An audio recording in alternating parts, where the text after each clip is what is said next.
تھا بھی، مثلا میں مسجد گمگول میں نے نماز پڑھائی، 2 صفیں تو تھیں جو مدرک تھے، 8 صفیں وہ ہیں جو مسبوق ہیں، لیکن انہوں نے شروع کر دینا ذکر بالجہر، وہ ڈسٹرب ہوں گے نہیں ہوں گے، لیکن مولوی نہیں بتا سکتا آپ کہ بھائی آہستہ پڑھو، کیونکہ وہ کہیں گے لوگ میرا گلا پکڑیں گے، گلا اب تک ہو رہا تھا اب کہاں سے وہ نہیں ہو رہا۔ اس کے نتیجے میں ہم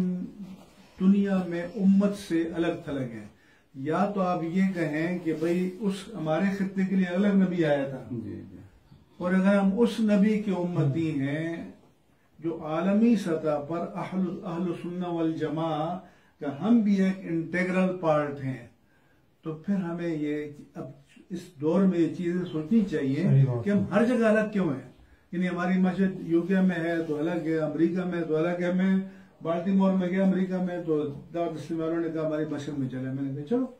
اب میں نے باہر دیکھا والمدینہ المدینہ المدینہ المدینہ، اور میں نے کہا بابا لوگوں اندر بندے کو داخل تو ہونے دو، اس میں مدینہ داخل کر دینا،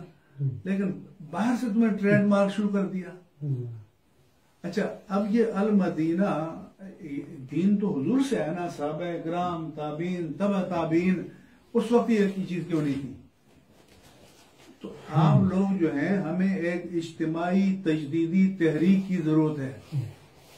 کہ تاکہ ہم اس سے نکلیں۔ اس کے لیے جرأت کی ضرورت ہے نا بات کرنے کی کہ بھئی یہ نماز کے بعد جو آپ بلند آواز سے پڑھتے ہیں ذرا اس کو آہستہ بھی کر لیں تو کوئی حرج نہیں ہوگا، لیکن اتنی جرأت کون کرے گا؟ علاوہ صاحب 2 طرح کے، ایک تو جیسے حضرت نے فرمایا کہ میں تو کہتا ہوں، میں اس لیے ہر جگہ بیان کرتا ہوں چیزیں کہ کھڑے ہو جاؤ، آپ علماء کھڑے ہو جائیں تو آپ کے مقابلے میں کوئی نہیں ٹھہر سکتا، لیکن علماء جو ہیں وہ ڈگمگا رہے ہیں۔ میں نے قبلہ بیان کیا تھا کہ یہ جو بہشتی دروازہ، جنتی دروازہ ایک تصور ہم نے بنا لیا ہے عوام نے، کہ وہ سمجھتے ہیں کہ من داخل الباب فقط داخل الجنہ، جی وہ اپنے آپ کو قطعی جنتی سمجھ لیتے ہیں، اور اس کے لیے وہ 2 دن لائن میں کھڑے رہتے ہیں، نہ نماز نہ وضو نہ کچھ، جی اور کیا ہو رہا ہے جی جنت میں جا رہے ہیں بغیر وضو کے۔ تو میں نے اس کا رد کیا، ٹھیک ٹھاک کیا، عوام میں کیا ہے، بتایا لوگوں کو کہ یہ غلط تصور ہے۔ جی اب میں ٹی وی میں بتاتا رہا ہوں اس سال، اور ابھی بتاتا ہوں کہ جتنی چادریں مزارات پر چڑھائی جاتی ہیں یہ اسراف ہے یا نہیں ہے؟ صحیح ہے، اکرام کے لیے ایک چادر کافی ہے۔ اب 25 چادریں 50 چادریں چڑھائی جا رہی ہیں۔ اچھا اوقاف والے کیا کہیں گے کہ وزیر صاحب کے اس کے گلے میں ڈال دیا، ارے بھئی آپ اس کے مالک ہی نہیں ہیں، آپ کیسے دے رہے ہیں؟ اور فقہاء نے لکھا ہے کہ وہاں جو چیزیں کپڑے تھے فقراء کے وہاں کا،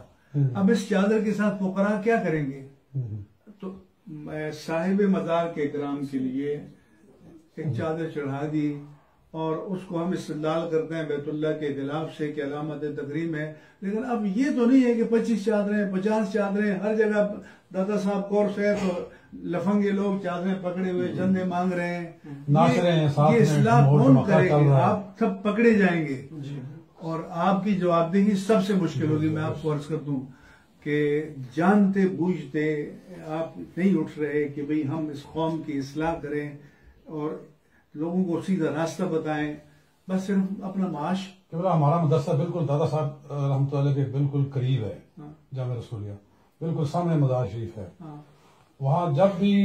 عرس کا موقع آتا ہے نا یہ ڈھول ڈمکا سلسلہ شروع ہو جاتا ہے، ساری رات چادریں گزرتی رہتی ہیں، ناچ رہے ہیں، ڈھول ڈمکا کود رہے ہیں، میوزک کے ساتھ وہ